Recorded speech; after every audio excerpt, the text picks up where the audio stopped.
Olá, bem-vindos ao canal. No vídeo de hoje, vamos explorar um dos casos mais discutidos dos últimos anos, o caso Jeffrey Epstein. Mas não se trata apenas de uma história de crime. Trata-se de uma oportunidade para refletirmos sobre questões fundamentais da nossa sociedade, como funcionam as instituições de justiça, o que acontece quando o poder e a riqueza se encontram com a lei, e o que cada um de nós pode fazer para contribuir para uma sociedade mais justa. Este vídeo é baseado em documentos oficiais, reportagens de veículos respeitados como BBC, The Guardian e Estadão, além de análises de especialistas em psiquiatria, ciência política e direitos humanos.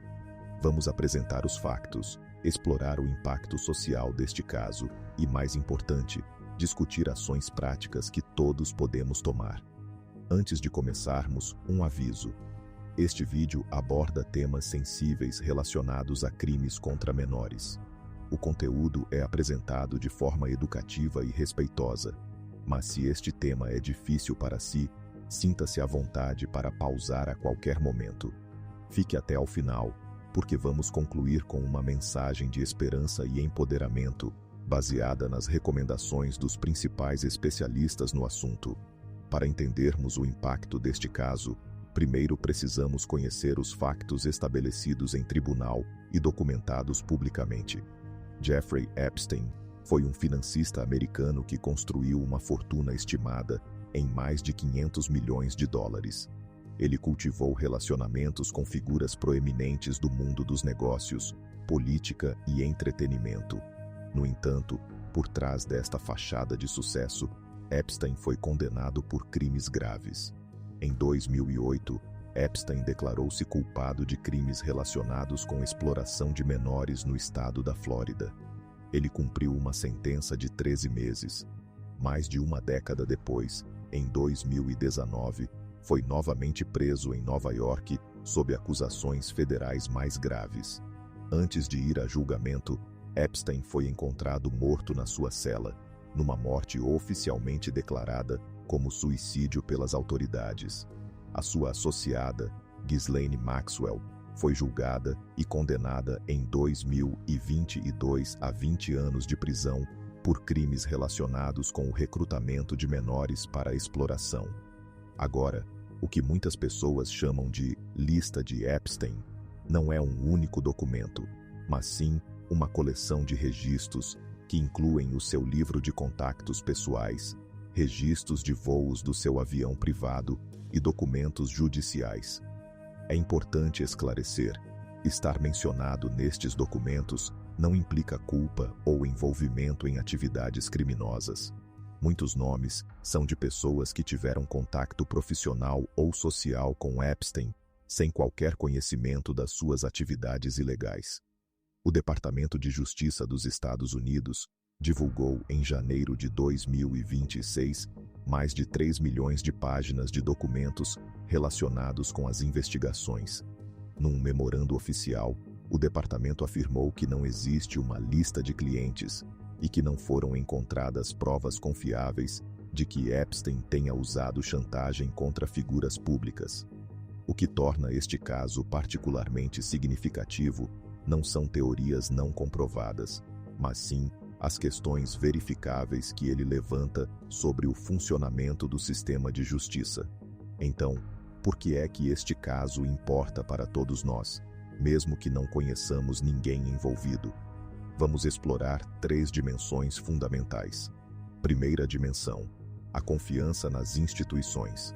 O acordo judicial de 2008, que resultou numa sentença de apenas 13 meses para crimes graves, foi posteriormente considerado ilegal por um juiz federal. Este facto levantou questões sérias sobre como o sistema de justiça funciona quando os acusados possuem recursos financeiros significativos. O professor Joe Usinski, especialista em ciência política na Universidade de Miami, observou que casos como este alimentam um ceticismo profundo nas instituições. Segundo as suas pesquisas, quando as pessoas percebem que a justiça não é aplicada de forma igual, a confiança na própria fundação da sociedade democrática começa a erodir-se. Segunda dimensão: o privilégio e a responsabilidade. Documentos e e-mails divulgados publicamente mostram que, mesmo após a sua primeira condenação em 2008, Epstein manteve contactos com figuras do mundo empresarial, acadêmico e político. O jornalista David Smith, do The Guardian, analisou estes documentos e observou que revelam um padrão preocupante. Em vez de ser ostracizado após a condenação, Epstein continuou a ser tratado como um membro aceite de certos círculos sociais. Isto levanta uma questão importante sobre responsabilidade social. Como sociedade, precisamos refletir sobre quando e como devemos distanciar-nos de indivíduos condenados por crimes graves, independentemente da sua riqueza ou conexões. Terceira dimensão: o impacto nas vítimas. O Dr. H. Stephen Moffick, psiquiatra especializado em questões culturais e éticas, escreveu extensivamente sobre o impacto psicológico em vítimas de crimes desta natureza. Ele descreve o que chama de duplo trauma. Primeiro, o trauma do crime em si. Depois, o trauma de navegar por um sistema que muitas vezes não oferece o apoio adequado. As estatísticas são reveladoras. Segundo estudos citados pelo Dr. Moffitt, apenas 14% dos casos de abuso sexual de menores resultam em condenação ou declaração de culpa. Para crimes de violência sexual contra adultos, esta taxa cai para apenas 1%. Estas baixas taxas de condenação têm um impacto psicológico profundo, dificultando a recuperação das vítimas. Pesquisas da Associação Americana de Psicologia mostram que mulheres que sofrem trauma têm 2 vezes mais probabilidade de desenvolver perturbação de estresse pós-traumático do que homens. Este não é apenas um problema individual, mas um problema de saúde pública que afeta toda a sociedade. Alguns podem perguntar: por que devemos prestar atenção a histórias tão perturbadoras? A resposta é simples, mas poderosa, porque o conhecimento é a primeira linha de defesa contra a repetição de injustiças. Compreender este caso não é alimentar sensacionalismo, é receber uma educação sobre como sistemas podem falhar e o que podemos fazer para os melhorar. É reconhecer que a vigilância cidadã e uma imprensa livre são essenciais para manter as instituições responsáveis. Quando um sistema falha de forma tão visível em proteger os mais vulneráveis, isso deixa de ser um problema abstrato e torna-se uma questão que afeta a todos. Como disse o deputado Jamie Raskin, do Comitê Judiciário do Congresso americano, é fundamental que todos os envolvidos sejam questionados sobre o que sabiam e quando sabiam, para que possamos aprender e melhorar os nossos sistemas de proteção. Agora chegamos à parte mais importante deste vídeo: as ações práticas que cada um de nós pode tomar. Estas recomendações são baseadas em orientações do Departamento de Estado dos Estados Unidos, organizações de direitos humanos e especialistas em prevenção. Primeiro, eduque-se sobre os sinais de exploração.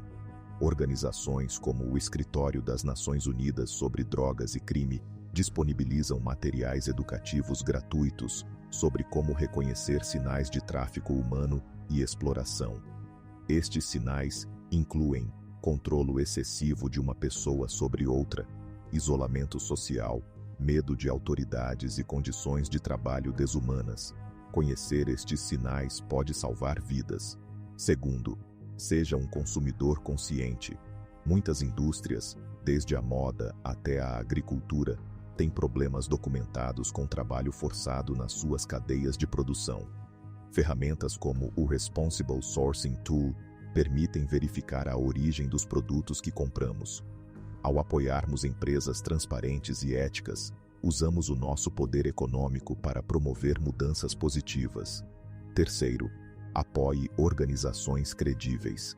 Existem inúmeras organizações não governamentais que trabalham no resgate e apoio a vítimas de exploração. No Brasil, o Disque 100 é um canal gratuito e anônimo para denúncias de violações de direitos humanos. A nível internacional, Organizações como a Polaris Project e a Organização Internacional para as Migrações fazem um trabalho vital. Mesmo pequenas doações ou trabalho voluntário fazem uma diferença real. Quarto, promova relacionamentos saudáveis. A prevenção começa em casa e nas nossas comunidades. Ensinar e praticar o respeito, o consentimento e a comunicação aberta cria ambientes onde a exploração é menos provável. Predadores aproveitam-se da vulnerabilidade e do silêncio. Ao criarmos espaços seguros para conversas abertas, especialmente com jovens, estamos a construir uma primeira linha de defesa. Quinto, use a sua voz. Contacte os seus representantes políticos e pergunte o que estão a fazer para combater o tráfico humano e garantir que o sistema de justiça funciona de forma igual para todos. Apoie legislação que promova transparência e responsabilidade. A mudança sistêmica começa quando cidadãos exigem melhores padrões. Chegamos ao final deste vídeo e gostaria de deixar uma mensagem clara, baseada no consenso dos especialistas que estudaram este caso.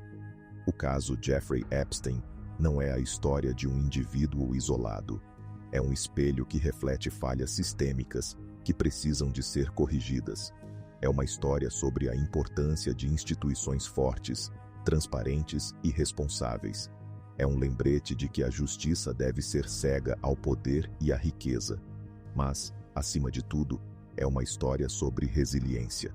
As sobreviventes que tiveram a coragem de falar, apesar de todos os obstáculos, mostraram-nos que a verdade, eventualmente, vem à luz. Elas merecem o nosso respeito, o nosso apoio e o nosso compromisso de trabalhar por um mundo onde tais crimes sejam prevenidos e, quando ocorrem, sejam tratados com a seriedade que merecem.